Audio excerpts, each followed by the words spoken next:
Mchinjaji wa Mwanza katika kijiji kidogo cha Mwanza, kilichochomwa na jua, kilicho kando ya ziwa Victoria nchini Tanzania. Maisha yalisogea kwa mwendo wa taratibu. Wanakijiji walijuana kwa majina na soko lenye shughuli nyingi lilikuwa kitovu cha jamii yao. Miongoni mwa wachuuzi hao alikuwemo mtu mmoja aitwaye Juma, mchinjaji ambaye kila mara kibanda chake kilikuwa kikiwa na nyama safi kabisa. Bei zake zilikuwa chini ajabu na mara nyingi wateja wake walistaajabia ubora wa bidhaa yake. Lakini nyuma ya tabasamu lake la urafiki na tabia yake ya kufurahisha kulikuwa na siri nzito ambayo ingefichuliwa hivi karibuni kwa njia isiyotarajiwa. Siku zote Juma alikuwa mtu mkimya, akijificha na mara chache alikuwa akishiriki porojo za kijijini. Aliishi katika kibanda cha kawaida nje kidogo ya kijiji ambako alikaa peke yake usiku. Baada ya muda, wanakijiji walianza kuona matukio ya ajabu, watu waliotoweka ambao hawakuonekana tena. Mwanzoni ilikuwa msafiri akipitia, kisha mkulima wa eneo hilo na hatimaye hata watoto.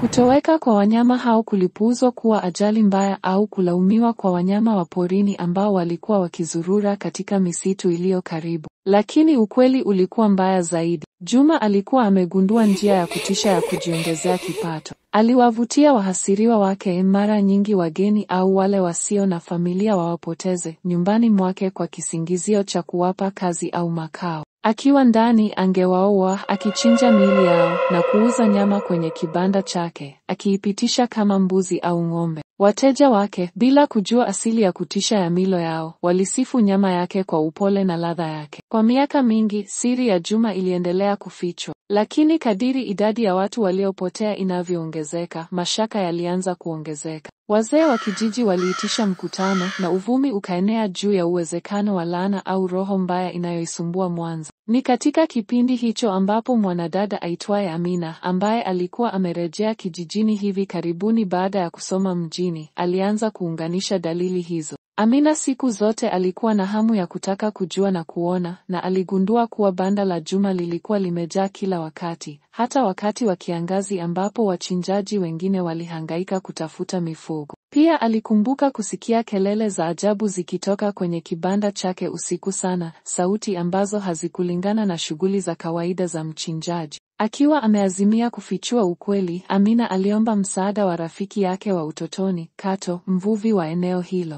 Usiku mmoja bila mwezi, Amina na Kato waliamua kuchunguza kibanda cha Juma. Walipenya kwenye vivuli, mioyo yao ikidunda kwa hofu na matarajio. Walipokaribia kibanda hicho, walisikia sauti isiyoweza kusahaulika ya mapambano, kilio cha kutatanisha kikifuatiwa na ukimya. Walichungulia kwenye ufa wa ukutani, wakashuhudia tukio ambalo lingewatesa milele, Juma akiwa ametapakaa damu, akiuchana mwili wa binadamu. Amina na Kato wakiwa na hofu kubwa, lakini walirudi kijijini na kuwaarifu wenye mamlaka. Asubuhi iliyofuata, kundi la maafisa wa polisi na wanakijiji walishuka kwenye kibanda cha Juma. Ndani walipata uthibitisho wa uhalifu wake wa kutisha: mifupa, zana zilizochafuliwa na damu, na mabaki ambayo hayangeweza kuelezwa. Juma alikamatwa pale pale, uso wake uliokuwa wa kirafiki sasa ukiwa umekunjamana kwa hasira na kukata tamaa. Kesi iliyofuata ilileta mshtuko katika eneo hilo. Juma alikiri makosa yake, akifichua ukubwa wa ukatili wake. Wanakijiji, waliokuwa wateja wake waaminifu, waliogopa sana kujua ukweli kuhusu nyama waliokula.